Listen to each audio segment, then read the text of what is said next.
बच्चों, आज हमारी ऑनलाइन दूसरी क्लास है।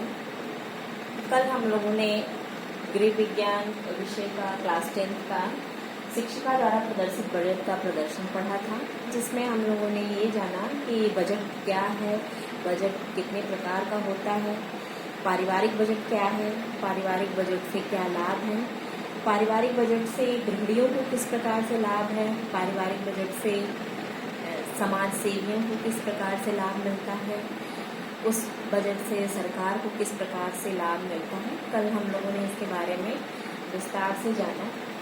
आज हम उसी अध्याय का पढ़ाने जा रहे हैं, पारिवारिक बजट संबंधी मुख्य मदें। मुख्य मदें कौन कौन सी हैं? बजट में व्यय की कुछ मदें ऐसी होती हैं जो सभी आय वर्ग के लिए समान रूप से होती है, यानी सभी आय वर्ग को इसकी आवश्यकता होती है। परिवार एवं व्यक्ति की आवश्यकताएं निरंतर बढ़ती रहती हैं, या उनकी जो आवश्यकताएं होती हैं वो अनंत होती हैं, किंतु सुविधा एवं प्रमुखता की दृष्टि से निम्न वर्गों में विभाजित किया गया है। पहले तो ये दो वर्गों में बांटा गया है, मुख्य मद और गौण मद। मुख्य मद में हमारा आता है भोजन, जिसमें हमारा गेहूँ, चावल, दालें, सब्जियाँ, दूध, घी इत्यादि ये सभी आते हैं। वस्त्र पहने, जो वस्त्र हम जो पहनते हैं, ओढ़ते हैं, बिछाते हैं, ये सारी चीज़ें आती हैं। नेक्स्ट है मकान, नेक्स्ट ईंधन, प्रकाश, स्वास्थ्य, शिक्षा, बचत। ये जो हमारे मुख्य मदें हैं जो सभी आय वर्ग के परिवार के लिए आवश्यक होती हैं। दूसरा हमारा है गौण मद, जो हमारा होता है मनोरंजन, सूचनात्मक, आकस्मिक, मानवीय, धार्मिक एवं सामाजिक, परिवार के सदस्यों का व्यक्तिगत व्यय, उसके बाद गृह सज्जा सामग्री और विलासिता संबंधी सामग्री। इसमें हम लोग जानेंगे कि मुख्य मदों में जो हमारा मद है वो हमारा 9 है। 9 हमारे जो मद हैं जो हम बजट बनाते हैं, उसमें हम 9 मदों को, मुख्य रूप से 9 मदों को शामिल करते हैं जो हमारे सभी आय वर्ग के परिवार के लिए आवश्यक होता है। इसमें हमारा है भोजन एवं संबंधित भोज्य पदार्थ। जो हम भोजन तथा भोज्य पदार्थ संबंधी पारिवारिक बजट की सबसे प्रमुख एवं महत्वपूर्ण मद है। ये जो हमारा बजट बनता है उसमें सबसे महत्वपूर्ण मद जो होता है हमारा भोजन होता है, क्योंकि भोजन प्रत्येक जीवधारी की मूलभूत आवश्यकता होती है। इसलिए हम लोग जो बजट बनाते हैं सबसे पहले सबसे ऊंचे स्थान पे इसको भोजन को रखते हैं। सभी परिवार की एक निश्चित आय में से 45% से 55% जो होता है वो भोजन के रूप में हम लोग व्यय करते हैं। इसमें जो होता है प्रत्येक परिवार के सभी सदस्यों के उत्तम स्वास्थ्य के लिए, उनके अच्छे भविष्य के लिए, उनको जो हम भोज्य सामग्री देते हैं वो संतुलित आहार, पौष्टिक एवं रुचिकर बना के देना चाहिए। ये हमारी गृहिणियों का कर्तव्य है कि वो अपनी सूझबूझ से एक सीमित आय में ही अपने परिवार के सभी सदस्यों को एक संतुलित एवं पौष्टिक आहार दें। इसमें जैसे कुछ लोग इस बजट को बनाने को तो इस बजट को बनाते हैं, परंतु इस पर ध्यान न देकर वो इसी अपने परिवार की और आवश्यकताओं को पूरा करने के लिए या गौण मद की आवश्यकताओं को पूरा करने के लिए वो भोज्य पदार्थ जो हमारा पहला मद है भोजन से ही कटौती करते हैं। तो इस प्रकार का नहीं करना चाहिए। जो हमारा भोजन है इसको हमारे आय का एक बड़ा प्रतिशत जो होता है वो भोजन पे व्यय करना चाहिए। उसके बाद हमारा आता है वस्त्र एवं परिधान। वस्त्र, ये बजट बनाने की दूसरी जो बजट हम बनाते हैं उसमें ये दूसरा महत्वपूर्ण मद जो हमारा होता है वस्त्र। भोजन के बाद इस मद का अधिक महत्व दिया गया है। वस्त्रों पर किए जाने वाले व्यय की उच्चतम सीमा का निर्धारण कर पाना एक कठिन कार्य है। इसका निर्धारण विशेष सूझबूझ से करना चाहिए। वस्त्रों की संख्या तथा उनके प्रकार का निर्धारण करने के लिए उस परिवार की आय एवं परिस्थिति का ध्यान रखकर ही उस परिवार की परिस्थिति एवं आय का ध्यान रखकर ही उनके वस्त्रों का प्रकार और उनकी संख्या का निर्धारण करना चाहिए। परिवार के स्तर एवं उनकी गरिमा को बनाए रखने के लिए वस्त्र की आवश्यकता होती है, परंतु ऐसा भी नहीं होना चाहिए कि जो ये हमारी मुख्य मदें हैं, जो आवश्यक मदें हैं, उनमें से कटौती करके हम ये वस्त्रों के ऊपर अधिक धन खर्च करें। जितना हो सके विशेष जो ज़रूरत है उसी को पूरा किया जाए। कुछ महिलाएं होती हैं या कुछ गृहिणियाँ होती हैं जो फैशन के वशीभूत होकर वस्त्रों पे अधिक धन खर्च करते हैं। ऐसा नहीं करना चाहिए। जो हमारी ये व्यवस्था है, जो हमारे मद बन रहे हैं, जो हमारे मद बने हैं, उसमें उस व्यवस्था में कठिनाई उत्पन्न होती है। इस प्रकार से अगर हम करते हैं तो इसमें जो हमारा वस्त्र है, इसमें हम लोग कुछ जो घर में जो इस्तेमाल करते हैं उसको भी शामिल करते हैं। जो ये मद बना हुआ है, दूसरा मद है वस्त्र एवं परिधान, इसमें हम उस प्रकार के वस्त्र को भी शामिल करते हैं जिनका हम उपयोग घरों में करते हैं। जैसे हमारे पर्दा हुआ, हमारे चादर हुआ, बिछाने का चादर हुआ, ओढ़ने का चादर हुआ, रज़ाई हुआ, गद्दे हुए, इस प्रकार की जो का प्रयोग करते हैं उसको भी हम लोग इसी घर में सम्मिलित करते हैं। उसके बाद हमारा आता है आवास। पारिवारिक बजट में आवास संबंधी आवश्यकताओं की पूर्ति का प्रावधान अवश्य होना चाहिए। जो हम बजट बनाते हैं उसमें इसका प्रावधान अवश्य करना चाहिए। अगर हम किराए के मकान में रहते हैं तो उनके मासिक किराया, उसके जो बिजली का बिल हम देते हैं या पानी का जो हम बिल देते हैं उसको रखते हैं। अगर हमारा अपना स्वयं का घर है तो भी इस मद को हमको शामिल करना चाहिए। इसका प्रावधान तब भी रखना चाहिए क्योंकि जो हमारा घर है उसमें हम लोग जो वर्ष में अपने घरों में जो मरम्मत कराते हैं, टूट फूट की मरम्मत कराते हैं या हम घरों में रंगाई पुताई करते हैं, पेंट कराते हैं, उसको हमको इस मद को अवश्य रखना चाहिए जो हम बजट बनाते हैं। क्योंकि उसमें हमको अगर हम ये मासिक बजट में हमको इसको रखना चाहिए। इसकी जैसे रंगाई पुताई और मरम्मत जो हम वर्ष में एक बार कराते हैं, लेकिन फिर भी जो हम मासिक बजट बनाते हैं उसमें इसको हमको अवश्य सम्मिलित करना चाहिए। उस समय हमको इस बजट से काफ़ी सहयोग मिलता है। उसके बाद हमारा आता है बच्चों की शिक्षा।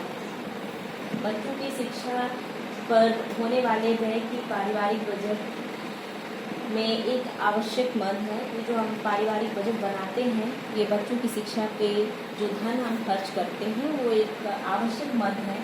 प्रत्येक माता पिता अपने परिवार की अपने बच्चों के उज्जवल भविष्य के लिए, उनके उच्च शिक्षा के लिए हमेशा प्रयास करते रहते हैं। उन्हें सभ्य गौरव प्रतीक, देश के गौरव प्रतीक बनाना चाहते हैं। इस महंगाई के दौर में जो स्कूल की फीस है, कॉन्वेंट स्कूल्स हैं और पब्लिक स्कूल्स हैं, इनकी जो स्कूल फीस है, उनकी पुस्तकें हैं, उनकी जो कापी है, यूनिफॉर्म है, स्कूल बस है, इन सब चीज़ों पे जितना धन खर्च होता है एक मोटी रकम खर्च होता है। इनमें जो जैसे हमारे घरों में, हमारे परिवार में बच्चों की संख्या कितनी है, वो बच्चे छोटी कक्षाओं में पढ़ते हैं, उनकी अपेक्षा जो हमारे बड़े कक्षाओं में बच्चे पढ़ते हैं जो उच्च शिक्षा ग्रहण कर रहे हैं, उनकी फीस, उनकी पुस्तकें, उनके ट्यूशन फीस आदि ज़्यादा लगते हैं। उनकी अपेक्षा जो हमारे छोटी कक्षाओं में बच्चे पढ़ते हैं या कम, उस परिवार में कम बच्चों की संख्या जो होती है वो कम होती है। इसमें हमारे गवर्नमेंट स्कूल में जो गवर्नमेंट स्कूल है या जो हमारे केंद्रीय विद्यालय हैं, उसमें जो हमारा होता है ये जो कॉन्वेंट और पब्लिक स्कूलों की अपेक्षा कम धन खर्च करना पड़ता है। तो जो हम मद बनाते हैं पारिवारिक बजट में, जो हम मद बनाते हैं उसमें बच्चों की शिक्षा के लिए एक मद अवश्य इसको रखना चाहिए, इसका प्रावधान अवश्य करना चाहिए। उसके बाद हमारा आता है स्वास्थ्य एवं चिकित्सा। स्वास्थ्य एवं चिकित्सा ये हमारा 5वां मद है। किसी भी मनुष्य के उत्तम स्वास्थ्य के लिए या उत्तम जीवन के लिए स्वस्थ होना आवश्यक है। पारिवारिक बजट बनाते समय उसमें स्वास्थ्य एवं चिकित्सा संबंधी मदों को हम अवश्य रखते हैं, उसको अवश्य सम्मिलित करना चाहिए, क्योंकि अगर हमारे यहाँ जो या आकस्मिक किस तरह से कोई बीमार पड़ गया तो ये जो हम मासिक बजट बनाते हैं उसमें इन मदों को अवश्य सम्मिलित करना चाहिए।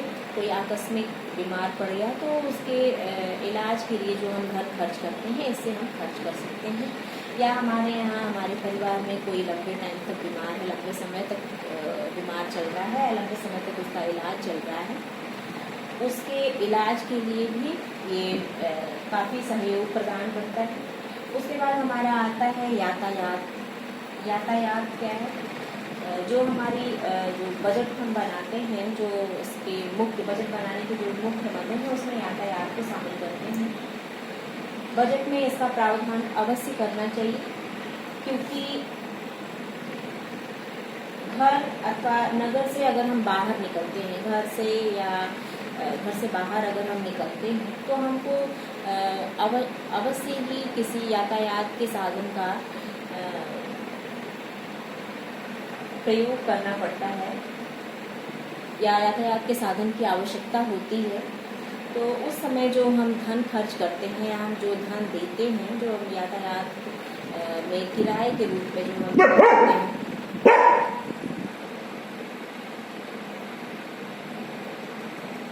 जो हम लोग यातायात में जो हम किराए के रूप में जो एक धन खर्च करते हैं, या अगर हमारे यहाँ अपना साधन है उससे हम लोग कहीं जाते हैं तो उसके मेंटेनेंस के लिए जो खर्च आता है, उसके ईंधन में जो उसमें तेल पड़ता है उसके लिए जो खर्च आता है, उसके लिए आवश्यक है कि हम इन मदों को अपने जो पारिवारिक बजट है उसमें इसको सम्मिलित करें।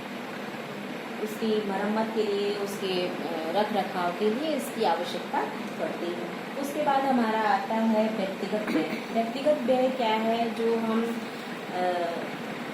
अपने लिए, जो हमारी अपनी आवश्यकता होती है उसके लिए हम जो पर्सनल व्यय करते हैं उसको हम लोग व्यक्तिगत व्यय करते हैं। जैसे पुरुषों के लिए कुछ पान, सिगरेट इस तरह का जो इस्तेमाल करते हैं, औरतें जो अपने सौंदर्य प्रसाधन का इस्तेमाल करती हैं, और कुछ लोग अपने पारिवारिक स्तर को बढ़ाने के लिए जो किट्टी पार्टियां करती हैं या और इस तरह की जो पार्टी करते हैं उसमें जो व्यय होता है उसको भी हम लोग व्यक्तिगत व्यय में रखते हैं। जो सामाजिक प्रतिष्ठा को बढ़ाने के लिए या समाज को दिखाने के लिए कुछ लोग अपने यहाँ कुछ ऐसे आयोजन करते हैं, तो उस आयोजन को सफल बनाने के लिए भी हम लोग यहाँ पे व्यक्तिगत व्यय का जो हमारे पारिवारिक बजट है उसमें इस मद को हम लोग शामिल करते हैं। उसके बाद हमारा आता है अन्य आवश्यक व्यय। अन्य आवश्यक व्यय क्या है?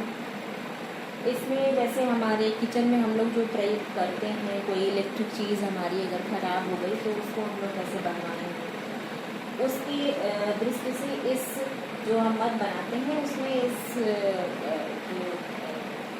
इस मद को शामिल करते हैं। जो हम बजट बनाते हैं उसमें इस मद को अवश्य शामिल करना चाहिए। अन्य आवश्यक आवश्यकताएँ हैं जिसमें हम लोग कुछ गौर मदें भी रखते हैं, जैसे हमारी टीवी है, एसी है, फ्रिज है, जो हमारी कुछ ऐसी आवश्यकताएं होती हैं जिनको हम लोग इसमें रखते हैं। जैसे हमारे रेडियो हैं या कुछ और भी इस तरह की आवश्यकताएं हैं, मनोरंजन से संबंधित आवश्यकताएं हैं। किचन की कुछ ऐसी चीज़ें हैं जिनकी मरम्मत करानी है, कुछ इलेक्ट्रिक चीज़ें जो खराब पड़ी हैं उनकी जो जो आवश्यकता पड़ती है उसकी बहाली के लिए उसमें ये जो हम मासिक बजट बनाते हैं उसमें इसको सम्मिलित करते हैं। इसका हमको काफ़ी सहयोग होता है। उसके बाद हमारा लास्ट जो है वो है पारिवारिक बचत। पारिवारिक बचत जो होता है, बचत जो होता है पारिवारिक बजट में सर्वाधिक महत्वपूर्ण मद होता है। ये सबसे महत्वपूर्ण मद होता है जो हमारा बचत का मद होता है। परिवार द्वारा अपनी पारिवारिक आवश्यकताओं की पूर्ति के बाद जो हमारी जो ये आवश्यकताएं हैं, इन आवश्यकताओं की पूर्ति के बाद जो धन बचता है उसी को हम लोग बचत करते हैं।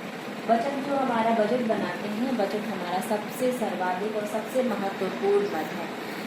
इसमें हम लोग जो हमारी सेविंग होती है, जो हमारी बचत होती है, उससे हम लोग आकस्मिक आवश्यकताओं को पूरा करते हैं। यानी आकस्मिक कोई ऐसा जैसे विवाह समारोह हुआ या और कोई समारोह हुआ जिसमें हम लोग इस आवश्यकता को पूरा करने के लिए इसका जो या हमारे जो बच्चों की फीस है, जो हमारे बच्चे हैं बड़े लेवल पर पढ़ाई कर रहे हैं या उच्च शिक्षा अर्जित कर रहे हैं, उनके पढ़ाई में ज़्यादा धन खर्च होता है या ज़्यादा धन की आवश्यकता पड़ती है, तो उस समय इस प्रकार का जो हम बजट बनाते हैं जिसमें हमारा बचत का बजट होता है वो सबसे महत्वपूर्ण होता है और सबसे ये हमारा उस समय इसकी आवश्यकता पड़ती है। और हमको किसी से भी ऋण लेने की कोई आवश्यकता नहीं होती है। जैसे हमारा घर बन रहा है या हमारे कोई घर में कुछ नई चीज़ें बन रही हैं, नया आवास बन रहा है, तो उस समय एक बड़ा मोटा रकम जो धन जो होता है वो खर्च होता है। उस समय हमारा जो पारिवारिक बजट जो बनाते हैं, जो इसमें ये मद है पारिवारिक बचत का सबसे लास्ट मद है, जो उस समय इसकी आवश्यकता पड़ती है। और ये जो हम अगर हमारा जो मद बना हुआ है, अगर इसको हम कुशलतापूर्वक बनाएं तो हमारा जो ये धन जो इसमें हम लोग बचत करते हैं उसको हम लोग उसमें लगा सकते हैं और इससे हमको ऋण लेने की कोई आवश्यकता नहीं होती है और हमारा जो जीवन है वो सुचारू रूप से चलता रहता है। धन्यवाद बच्चों।